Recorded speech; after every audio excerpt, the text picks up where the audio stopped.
السلام علیکم اسٹوڈنٹس، میں آپ کی ٹیچر زینب اور آج کا جو ہمارا ٹاپک ہے وہ ہے تعلیم کے نظریات۔ کیا ٹاپک ہے؟ تعلیم کے نظریات۔ تعلیم کے نظریات پر تفصیل سے روشنی ڈالیں، یعنی نظریات کس کو کہتے ہیں؟ تھیوریز کو۔ کس کو کہتے ہیں؟ تھیوریز کو کہتے ہیں۔ تھیوریز کو کہتے ہیں۔ کس کو کہتے ہیں اسٹوڈنٹ؟ تھیوریز کو کہتے ہیں۔ کہتے ہیں تعلیم کے جو نظریات ہیں الحمدللہ آج ہم اس کو ڈسکس کریں گے۔ تو تعلیم کے نظریات کا سب سے پہلے جو تعلیم کا نظریہ ہے اس کو ہم دیکھ لیتے ہیں کہ وہ کون سا ہے۔ تو سب سے پہلے جو تعلیم کا نظریہ ہے وہ ہے مہیج اور جوابی فعل کا نظریہ، ذہنی انضباط کا نظریہ، مواد میں مشابہت کا نظریہ، انعکاس مشروط کا نظریہ، گیسالٹ کا نظریہ اور نظریہ تمیم۔ کہتے ہیں کہ مہیج اور آپ کی جو جوابی فعل کا نظریہ ہے یعنی اسٹیمولس رسپانس تھیوری۔ اس کے بعد کہتے ہیں مواد میں مشابہت کا نظریہ یعنی فارمل ڈسپلن تھیوری۔ کہتے ہیں فارمل ڈسپلن تھیوری کیا ہے؟ اس کے علاوہ ذہنی انضباط کا نظریہ کون سا ہے اور مواد میں مشابہت کا نظریہ کون سا ہے؟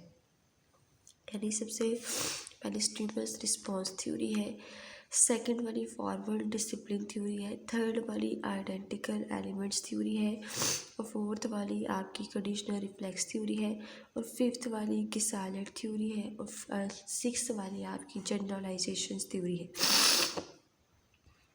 کہتے ہیں مہیج اور جوابی فعل کا نظریہ، اسٹیمولس رسپانس تھیوری۔ سب سے پہلی جو تھیوری ہے ہم اس کو ڈسکس کریں گے، یعنی تھیوری کے ڈفرینٹ ٹائپس ہیں جس میں ہم سب سے پہلے ٹائپ کو ڈسکس کرنے جا رہے ہیں۔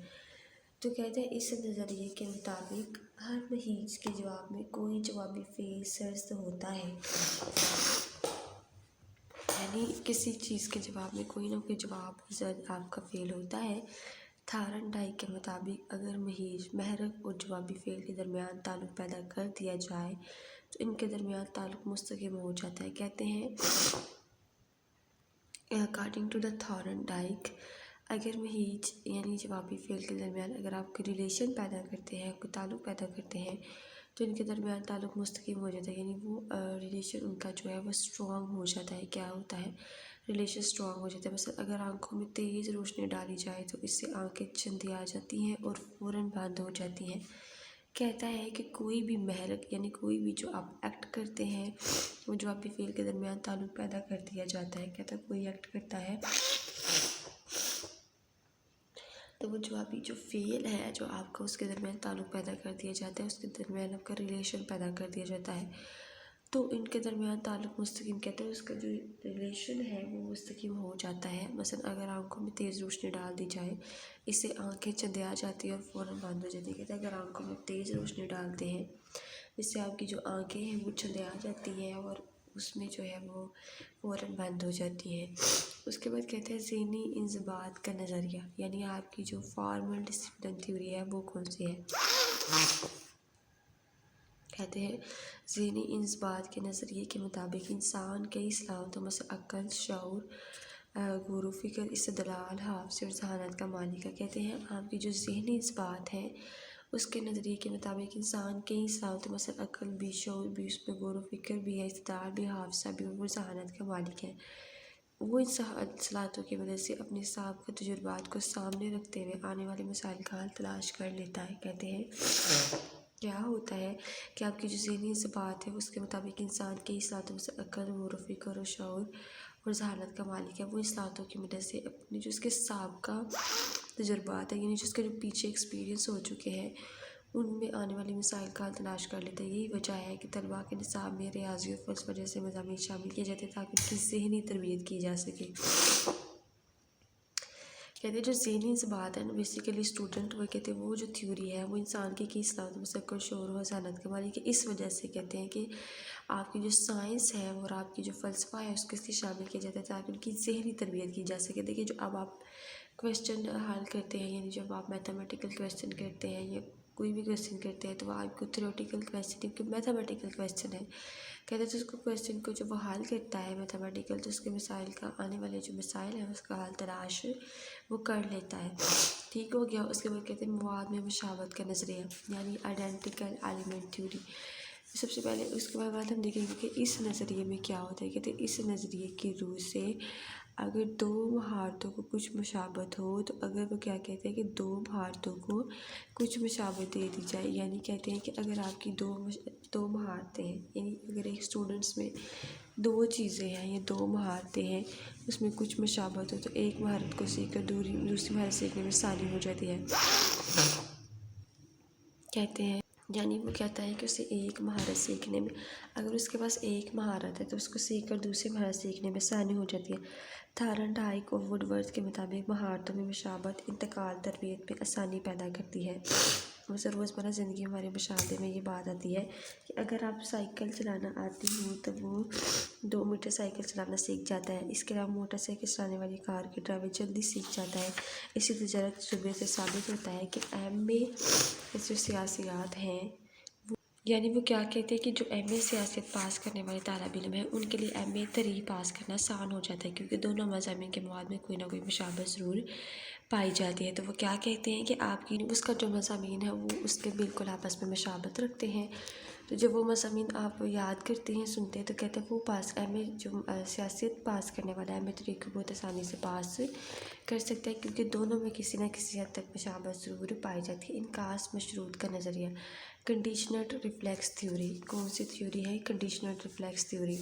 انعکاس مشروط سے مراد وہ رد عمل ہے جو اصل محرک کے بجائے مصنوعی محرک کے جواب میں پیدا ہوتا ہے. روسی ماہر عالم عابدین پلو کے ایک کتے پر تجربات کر کے اس نظریے کو ثابت کیا.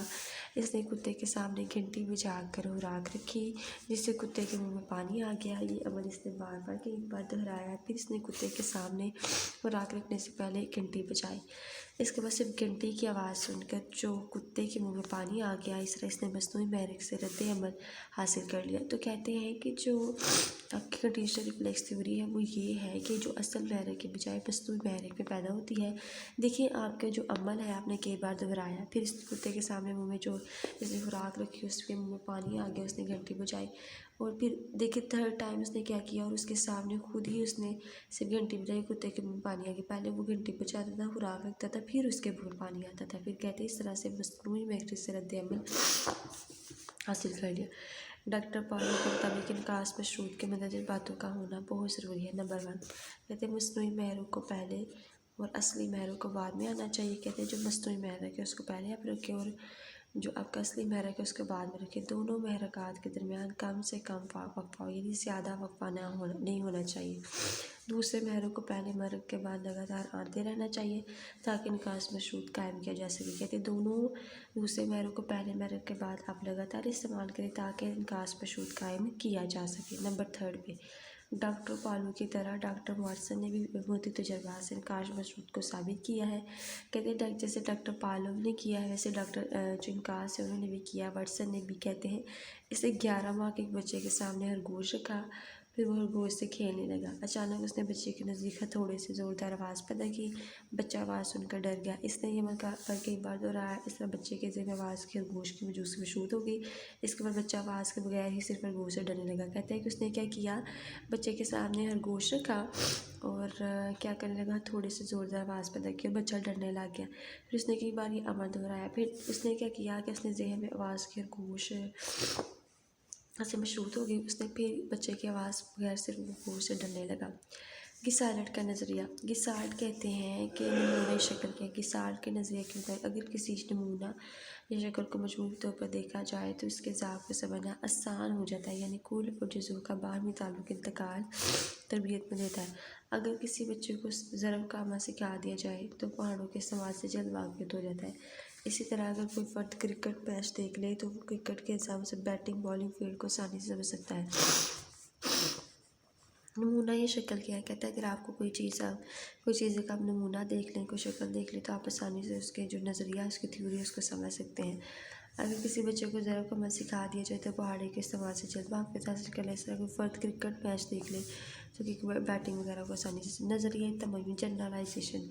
نظریہ تمیم کی وجہ سے پہلے ہی صورتحال کا مکمل جائزہ لیا جاتا ہے، اس کے بعد اس کی تمیم کے اصول اخذ کیے جاتے ہیں اور ان کا اطلاق کیا جاتا ہے۔ ان کہتے ہیں جو جنرلائزیشن ہے وہ یہ ہے کہ آپ اس کی تمیم کے اصولوں کو اخذ کریں، ان کا اطلاق کریں، اس طریقہ سے انتقال تربیت ہوتا ہے، مشاہدات تجربہ ثابت ہوتا ہے کہ ایک دفعہ حاصل کردہ مہارتیں دوسری مہارتیں سیکھنے میں مدد آتی ہے۔